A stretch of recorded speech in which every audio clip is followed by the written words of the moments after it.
Hello! Welcome to the Nowman Show. I am Nowman, the superhero of the present moment. Every year in Silver Lake, the community celebrates Laurel and Hardy, the classic film actors, with a festival called the Music Box Steps Festival that takes place at the exact location of most of the scenes of the film. The film involves Laurel and Hardy as piano movers moving a piano up about 100 steps. And the Nowman Show was there.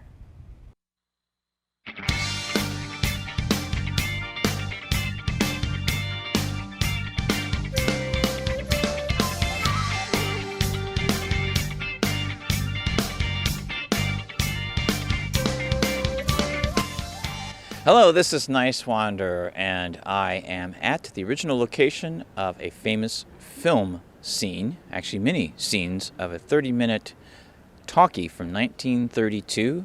It was directed by Hal Roach and it starred Stan Laurel and Oliver Hardy. It was called The Music Box.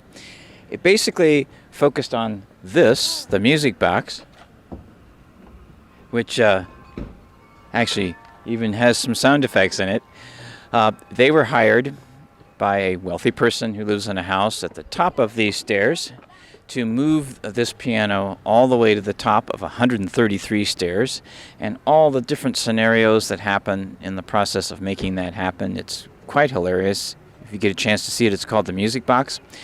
This is actually now called the Music Box Steps. It's a national landmark, and I'm here today to celebrate Laurel and Hardy, also with the 20th anniversary of the Music Box Steps Festival here across the street here from Laurel and Hardy Park, which is a great annual neighborhood event bringing a lot of different people together, and it's just great to actually be able to be here on the original location of this film. Now, most of the scenes not only were shot on this property, which was an open field on this side, but most of the scenes were actually filmed right here on the spot where I am standing, so that makes it even more interesting and more amazing. And if you ever get a chance to come to Hollywood, be sure to check out the Music Box Steps. So I'm going to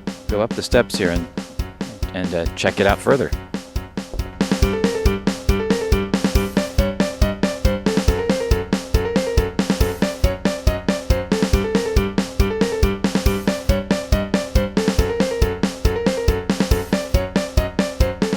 I'm here with Chris Spiker. Okay, Chris, where are you from? I'm from Lancaster, California. I'm assuming you built this? You know, a buddy of mine built it for me. I wanted to be in a parade. I'm a follower of Laurel and Hardy. I belong to one of their tents up in North Hollywood. So we've used it twice. It was at these steps for the International Convention in July, Laurel and Hardy Convention. Excellent. And then we put wheels on it and rolled it down our parade for our fair in September. So today I brought it down, and I'm excited to have the actors play with the box a little bit.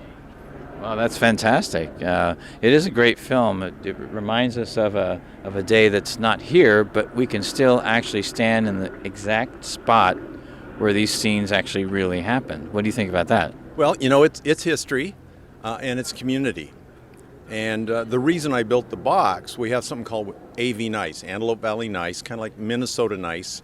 Nice people, nice stories, and so just entertaining people, making friends, doing something a little out of the ordinary, just like this festival today, meeting you, hooking up, interviewing each other. That just makes the world a better place and helps us enjoy the neat people in it. Thank you very much, Chris. Thank you. Thank you for bringing the Music Box. My pleasure. Hello, this is Nice Wonder, and I am backstage at the new Urbanism Festival going on, finishing up right now as we are speaking here at the Acme Comedy Theater in Los Angeles, and I'm with the co-founder of the festival, Josh Paget. Thank you for having me. Thank you for being on the show. Now, what is an urbanism festival? The Urbanism Festival, as we envisioned it, is an effort to engage people in the communities in which they live. So primarily it's a lot of films, to show different communities from around the world, different cities and neighborhoods, what those communities are doing to revitalize their neighborhoods and towns and cities where they live, and hopefully bring some of those ideas and innovations back here to Los Angeles. But it's a festival because we also have lots of other events. So in addition to seeing films, you can participate in walking tours, group bike rides, some hands-on workshops, different activities with people bringing in ideas, so that there's multiple ways to engage in your community, not just through film. But film, the purpose for film, though, is because we are in Hollywood, and that's the native language of Hollywood is Yes. film, right? So people are making films, they're watching films, and besides going to different places, you got to see it. You got to see urbanism, right? We could read a study about, street lanes and widths and all these technicalities that go into engineering and design. But if we can take you there, that's the best. And the second best is to show you film, especially if it's a before and after film. Like most of the films, they show this was before the road diet, this was after the road diet. You're like, wow, that looks so much more like a city and a place I want to live, So we find that films are pretty effective. And especially when the subject of sustainability is really on everybody's mind. Well, most everybody's mind right now. Right. And we want to make that 100%, right? We want people to be Right. fully aware of how important it is to understand the environment and the community where you live and what should be done and what could be done. Right. And we believe that you can protect the natural environment by creating a better built environment. So in reference to creating a dense, walkable place with public transit, focusing on the human habitat, you can save the natural habitat of a lot of other species as well. So if you're in a neighborhood where you don't have to drive, where you don't have to pave to create parking, then you're saving, water retention, for a nice field, and you're not polluting with a car, and you're not driving around in a bubble, so you can know your neighbors and be friendly. And I think that goes a long way in the sustainability cause, because when you realize that you're part of a community, I think that investment, it's deeper in you. As you said, some people are not, so I feel like those people are probably living more in a less dense area. I would guess. I would just guess. And you're a co-founder, so you have another friend that you have created this with. That's right. This project was created with a friend of mine, Joel Karahadian, and he and I were part of a book group, and we read The Geography of Nowhere by James Howard Kunstler, and we were really inspired by it and really got hooked on the idea of urbanism, because we were just reading a variety of books. We read this one, and we're like, oh, we got to read the next one, Home from Nowhere. And the book group said, no, we're done. So we created our own book group, and we studied all of these books, James Howard Kunstler, Andres Duany, Jeff Speck, William Fain, Eric Jacobson. They've all written these great books, On what subjects? On urbanism, on the built environment, the names of the books are Walkable City, Suburban Nation, The Life and Death of Great American Cities by Jane Jacobs was another one. And as people kind of getting back to what makes a city great is the people, and saying how do we get away from that idea? How do we get back to it? And we're just totally hooked on that. And we started this book group, and we started sharing books and articles, and then we wanted to take it to other people, so we created events to kind of create that neighborhood feel, that small town, hometown feel of community and vibrancy and resiliency, and support local business, support small business, and support artists and the community life. And then all of those events, their music night, poetry night, art walk, whatever it was, they weren't advancing our cause. So we said, let's do something that speaks directly to urbanism and revitalization. And we decided we should do a film festival and start showing these films. So when did you first start doing the festival? Our first film festival was last year. We started the book group in 2012 and did all the other events. And then after about a year, we decided we should do something a little bit bigger. And so we went to go do the film festival. And it was 4 days. We showed 6 feature films, 5 different categories of short films, and a few events and speakers. This year we've done 6 feature films, 6 short film blocks, and then about 12 or 15 different events, partnering with different organizations. It's been fantastic.